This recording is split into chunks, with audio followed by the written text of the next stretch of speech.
This is the Protected Forest. And Timothy, you want to introduce yourself? Yeah, sure. So I should probably say a bit about myself, maybe. Yeah, my name's Tim Young. I have, where do I start? I'll just start with my degree. I did a Masters of Science recently in Psychology, and I did my thesis topic on comparing whether kids learn better in groups online or in groups face-to-face, which was really interesting. And throughout that I found a bit of, my findings relate to the topic somewhat, but I found a lot of research that relates to how to make games effective online and online learning more effective and things like that. So I've got a passion from there, and then I've done a lot more research for this particular project. Are you alright just doing that? Or should I think we can do it either one of these ways. Let's see. If you put that. Yeah, why don't you just. If you put that keyword here, and I will just. That's the page down right there. Page down. Okay, great. Okay, so I just thought I'd first talk about a few differences, the cultural differences within the world, because at some stage we're going to have to standardise this as a global learning prize. So obviously there's lots of cultural differences, and the more that we could cater to each individual or each culture would be better for learning, but we can't do that for everyone, so we're going to have to standardise it at some stage. And I think the main thing to learn about is the difference between individualistic and collectivist cultures, because so Western cultures are individualistic, where really, you know, our concept of self is one in our own body. Pretty much everywhere else in the world, every other minority culture, or minority New Zealand, every other culture in the world is pretty much collectivist, so they have a lot more emphasis on ancestors and family, and they, you think yourselves as one with your family and environment. So I think the main differences that we need to, as some of us as Westerners, need to take into account and really try and incorporate in the game designers more collectivist ideas to include these different ways of thinking, because it encapsulates their whole worldview. When you look at a picture, we look at the centre object, and collectivist cultures will often look at everything within the picture, not just the one thing itself. And so we've got to think of all these different ideas about what you might be looking at on the page, even when you're presenting it to them, and where to focus on the page and things like that. So I thought to try and get something that encapsulates is the same for all cultures around the world, because everything changes on your world environment, and within your world, the only thing that I could think of that was the same for everyone was the night sky. So I thought it would be a good idea to try and develop a game around that, so everyone around the world could relate to it in some way. I just thought I'd have a quick talk about the guidelines. So 50% of the score of the entire score for XPRIZE goes to the effectiveness of learning. 60% of that 50% is reading, 30%. So overall, 30% of the entire score is going for how much the kids can improve their reading. 15% is going to numeracy, and 5% is for writing.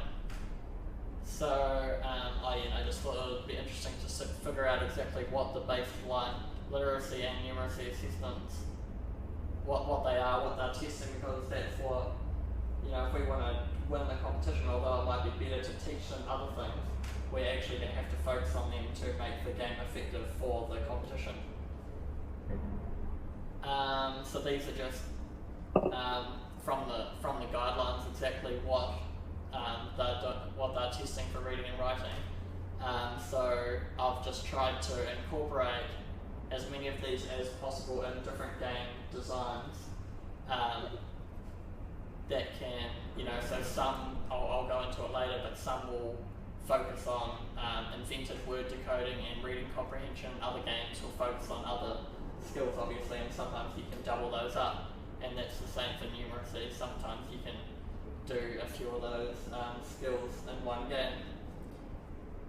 I think it'd be really good to throughout the entire game try and incorporate as deeply as possible all learning strategies that they're going to have to constantly be using. So constantly using math skills, constantly using reading and writing skills throughout the game, and try and make it so they don't even know that they're playing the game. You know, they don't. I want to try and make it so they can't separate between when they're learning and when they're playing a game. So that way they'll be, totally motivated to keep doing it, because what kids don't like playing games.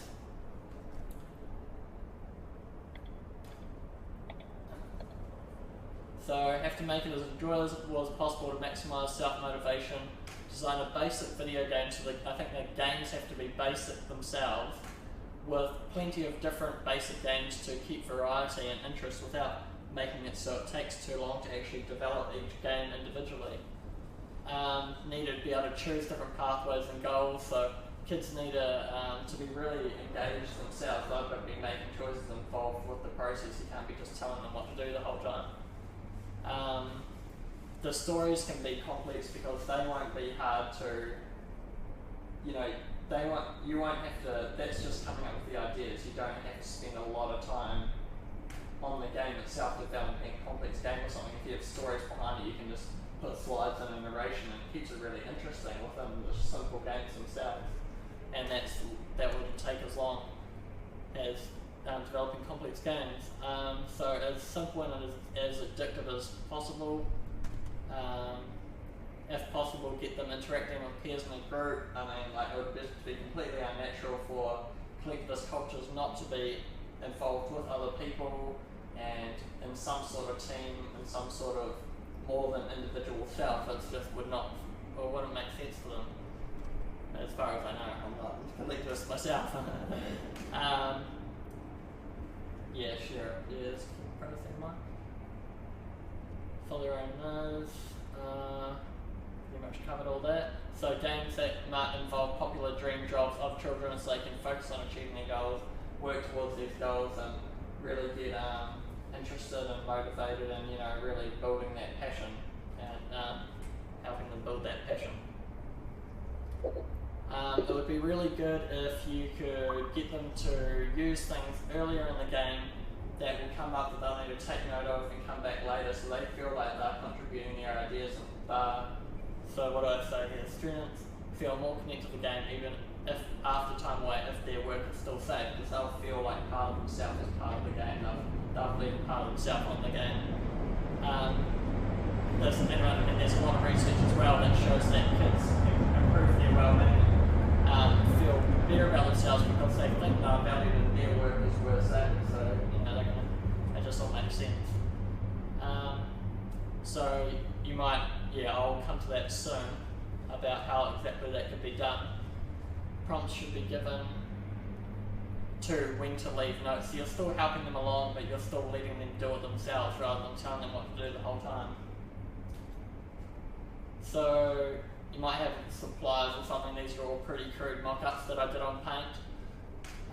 So at some stage you might be told that they need some rotor wheels that might have broken down, or an earlier game their equipment might fail, and they might make note of that in the supplies that they need that later, and so they would have been prompted what to write down earlier, and then they can come back and check their notepad, and then you might say, do you want to buy it, or I don't know, this is all pretty crude, but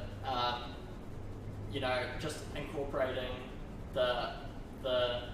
their work and a continuous game theme and then you can turn it into them actually doing educational things. So if you buy four wheels for that, how many will you have left? And so you can, just include learning throughout the process.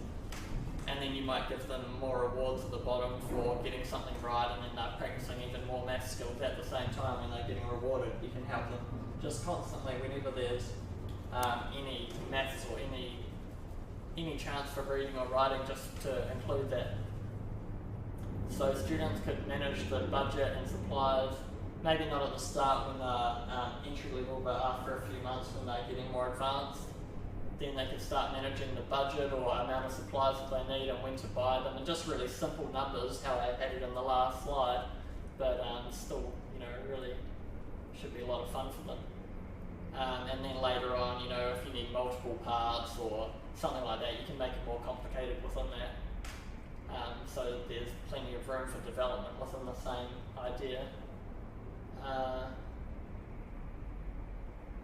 And then, yeah, slowly increase the amount of resources so they're working with bigger numbers. Where possible, try and set up the student to succeed at a desired skill by letting them make decisions and figure it out for themselves rather than giving explicit instructions. So you can lean them towards an idea and a skill that you need them to learn, but don't actually tell them what to do. You just want to help them along the way and bridge their ability rather than kids don't like being told what to do. Lose interest quickly. So just big and flashy, keeping everything as interesting as possible, making it, you know, not feel like a learning exercise, making it feel like a fun game with heaps of rewards. You know, Candy Crush is so addictive because there's a million rewards constantly every second. You just got big flashy, everything's flashing and bright and fun and everything, so, you know, it's pretty easy to reward people and keep them interested. You know, you could have rare flashing cards so they could be being rewarded when they do a reading writing task, and then to keep them interested in the same task you just get more advanced rewards. You know, you do a rare reward or something like that and keep it interesting just by, so I don't know, just put this together on page, something bright, and I'll just keep them interested. It's not very good, I'm not a designer. So here is my idea for the game itself. That was kind of just the background behind the game.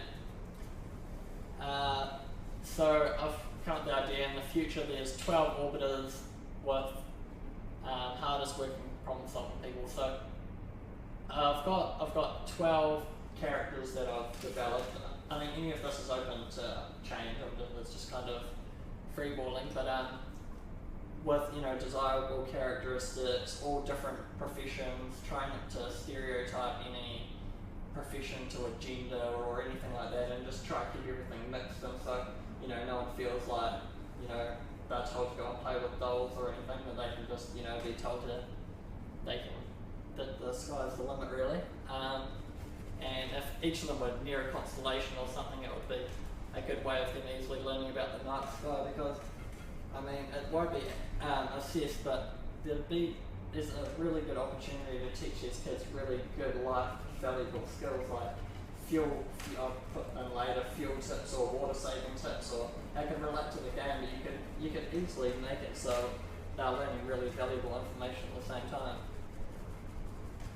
So you could have 4 levels, so, you know, you've got the basic game design, but then you change it 3 or 4 times to try and to expand the game without actually having to put more work in. And then you could have more different types of games instead of, you know, you could have different types of games and each of them expanded to the different level rather than having to have 3 times as many games, if you know what I mean. And then you can just change the background, render the background different to the moon or an asteroid or Mars, and pretty much have essentially the same game that you can reuse over and over, which I'll come to again soon and explain a bit better. So I've called them orbiters, and the crafts trying to use 13 and 39, trying to use numbers that fit into each other, or I don't know, maybe 12 would be better. Numbers that can be divided easily that you might have to use at some stage. That's not really important, that stuff. The interior of the craft contains differently shaped rooms and layouts to suit each character's personality and job. So I thought that would be a good, the actual orbiter itself, there's one of the things that needs to be taught in the mathematics area is shape naming and identification. I thought that would be a good place to do that would be if you got them to design their own orbiter. They'd be really, you know, they'd be really interested in designing their own house space that design that related to their personality or job or, you know, anything really, but you'd have to give them certain certain shapes to use in different ways, so you'd have to kind of guide them, but yeah, that would be a bit tricky, but you know, this where more difficult shapes can be introduced, try and make it so the kids need to use the shape, but don't tell them they have to, just make it so they only have a certain option kind of thing, so they're still doing it right. And then I don't know, took me 2 seconds to make, but you can just have different shapes fitting in there, and for them to move them around, and you know, you could be teaching them that all at the same time. So whenever there is narration in the game, it'd be good to have closed caption words at the bottom that are highlighted as each syllable is spoken. And this way, you know, you constantly, whenever any reading, any talking is happening at all, they're going to constantly be learning, and it's just going to be reinforcing all these new skills constantly. So this could be used for those, which is initial sound identification, reading comprehension, and invented word decoding. I guess if you did it slowly, you could try to decode the words or something, and invented words are made up words, but it'll still be helping them with those skills, and then you can come back and teach them more specifically later. And I don't know how difficult it is, but it would be good if you could have it so they could speak them back and try, you know, have those syllables recognised. So see how manageable that is. So just, you know, going along as you're reading. So space me a lot at the moment.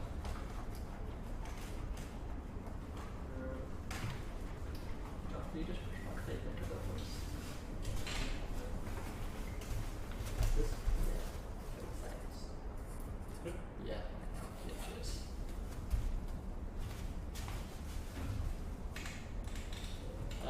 Yeah, so so these are all the characters now, and I'm just trying to constantly do good individual qualities that should be promoted, and different jobs that might be interesting.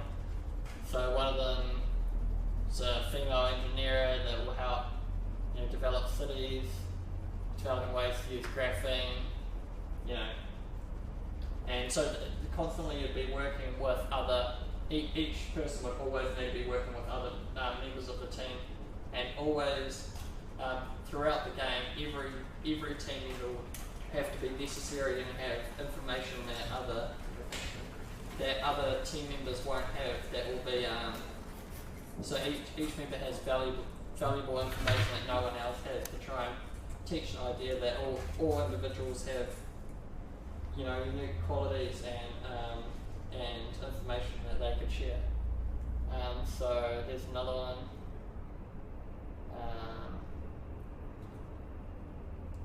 I'll just go through these quickly. Just, you know, so he's like a judge, and then he's doing other research and stuff as well. Everyone's got their own research projects. When they communicate with the others, do you think there'll be different voices? Yeah, maybe. I'm not sure how that would work. It depends how much sound technology we get involved. Like, otherwise, I only had a picture in my mind that would just be written down. But yeah, maybe that would be good. Yeah, so just different things: calculator, research. So just try and involve all things that might be interesting, necessary. Do the orders have a goal they're trying to reach, or is it? So they're protecting. The orbiters are protecting Earth from space. All of them are on a mission to. They've got to collect resources, but also they've got to. So not come to it, like protect Earth from asteroids and meteors and things like that. So they're called the protective force because they're protecting Earth, and they're working together as a team to protect Earth.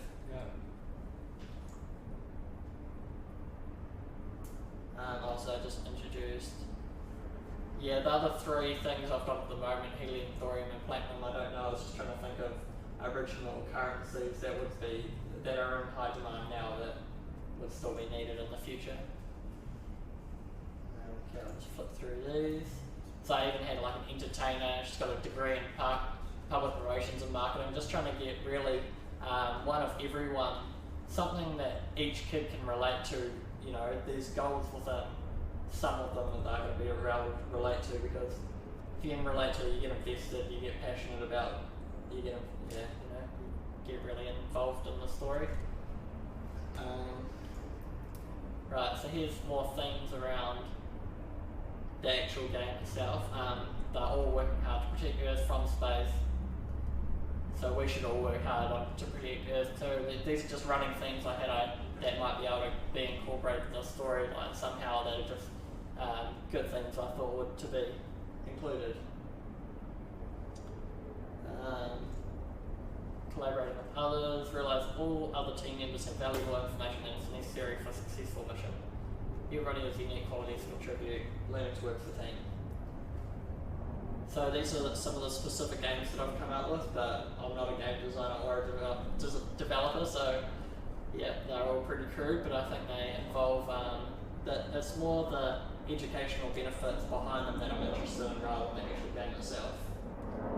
Some games have direct educational value, but there'll be some games just there to keep students interested. Before and after, constantly, they'll still have narration before and after, so they'll still be learning. They'll still have to deal with the budget or supplies before or after the game, but the actual game itself just might be a bit of a mental break and really interested to keep them motivated. Perhaps the most fun games can be given as rewards, completed a stage or level like a boss level where you do these more educational games and you get to one of the fun games and you repeat and so on. So you always know that going back to more interesting things. So maybe the pilot would be in space to protect Earth from multiple meteors. What are the games? Don't know, these are all just making all these things up. Minus to use a tractor beam, multiply to, so you're using different skills for different weapons or something. I'm not really sure about all this stuff. So maybe if it was a 4, you'd minus 4, or I don't know. These are all these details can be figured out. Or you can do it that way, do a multiplication, and then if you get it right, you get the reward of the game, you do it right. I thought this would be a good way of, one of the things on the mathematic skills that needs to be learned is called quantity discrimination. And so I thought it'd be a good, when there's a few things on screen that they've just blown up or something, that you could get them to count them, or to count how many are highlighted, or count how many are smaller than others, or something like that. So, like an asteroid game, turn it left or right, blow it up, and then tell how many things are on the screen afterwards or something. And then you still want the storyline to keep going, and it's related, so they might go to blow up and save Earth from a meteorite, and then it crashes into the moon, and then it's actually got all these valuable resources that we need, so they can go to the moon and get the resources from the meteorite. One goal might be use minimal fuel on something, and then you're teaching them about how to conserve fuel and all these things. Give them more fuel tips while you have the opportunity to. Pilot might drive the rover. So there's a rover game. I thought that would be like the most fun game that could be done as the boss level and each thing, and it would be really easy just to render the background different, and you'd have the same game essentially. It would be really easy just to change the level by increasing the difficulty with the time limit, or fuel use or something like that. I've got to be careful about. So just a rover on, just change the background. That was just a quick idea I wrote down. We're in a walking game that could be looking around in clues and having to do problem solving, where they've got to find the right items and then put them together in the right order to make it work. Just a bit of background behind another game. I'm not really sure about this one. Yeah, maybe, practicing coordination or something. These are all, the rest now are just kind of a few ideas I've got around games and how you might be able to introduce some useful things, but I haven't really developed them too much. It's more for just ideas and helping other people develop, getting other people to develop.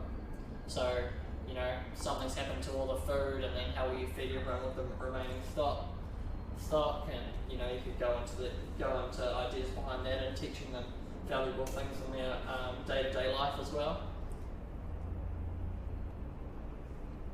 Yeah, another problem-solving game. So maybe you need to conserve water again and do the same sorts of things with the fuel, teaching them valuable Health stuff would be really good in there. Yeah, like I was going to incorporate something before about how they had to start doing their budget because the accountant got sick because his food source was too close to the toilet or something, you know, just write a couple lines in there and then you're teaching them they gotta have food and toilet in separate places or something.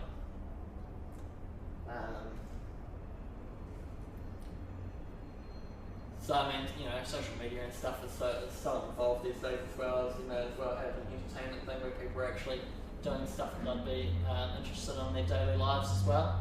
Because I mean, that's all, they all need to be literate, and if people want to be literate so they can engage in social media, then, you know, if that's going to motivate them, then why not go with that, eh?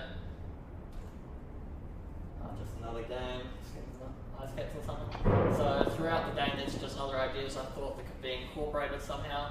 I mean, it might be too complicated and you might leave all of these out, but these are just ideas I had that would be good if kids could learn this while they're going along. And I mean, if you could just do it, you could do it. If it was designed right, it could be done seamlessly. They wouldn't even realise that they're learning it. It's just part of the game where they've got to do something in this season and do this in this season, that just include it the whole time. Navigating stars. Oh yeah, that's just another idea. Don't know how much we could simulate actual things happening and then they could learn about it while it was happening. If you could like plug in their GPS, you could see what seasons it was for them and follow along at the same time in real time. You can learn what's useful for them in that time of the year. Yeah, these are just things to do.